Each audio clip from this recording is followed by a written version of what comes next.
BJP TDP Janasena కలిసి వచ్చినా వైసీపీకి నష్టం లేదన్నారు విజయసాయిరెడ్డి. విపక్ష కూటమిపై 50% ఓట్లతో విజయం సాధిస్తామన్నారు ఆయన. గతంలో 39.4% తెలుగుదేశంకి, గతంలో ఎన్నికల్లో జనసేనకి 5.7%, బీజేపీకి 1% ఓట్లు. ఇవి మూడు కూడిన తర్వాత కూడా 39, 6 + 1 అంతా కలిపినా కూడా 46%కి మించట్లేదు. గత ఎన్నికల్లో మా పార్టీకి, వైఎస్ఆర్ కాంగ్రెస్ పార్టీకి పోలైనటువంటి పర్సంటేజ్ 50%.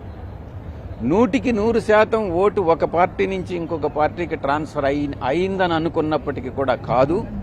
అయిందని అనుకున్నప్పటికీ కూడా మూడు పార్టీలు కలిసినా, ఇంకా ఏదో కొన్ని పార్టీలను చేర్చుకున్నా కూడా మాకు 50%కి మించి ఓట్లు వస్తాయి. తప్పకుండా వైఎస్ఆర్ కాంగ్రెస్ పార్టీ గెలుస్తుంది. మా యొక్క లక్ష్యం 175కు 175, 25కి 25 నెరవేరుతుందనే దానిలో ఎటువంటి సందేహం లేదు.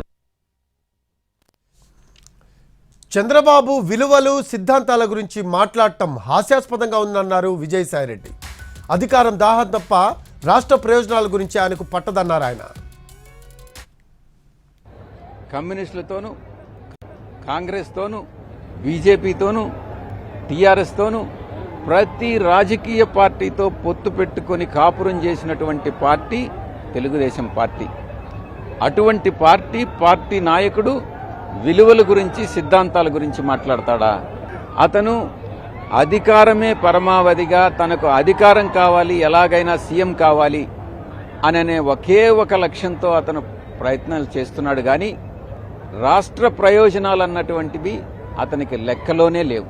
ఆయన హయాంలో జరిగినటువంటి అభివృద్ధి కాదు కదా, తిరోగమనం, రాష్ట్రం తిరోగమనం పట్టింది. రాష్ట్రం కరువు కాటకాలతో అల్లాడింది.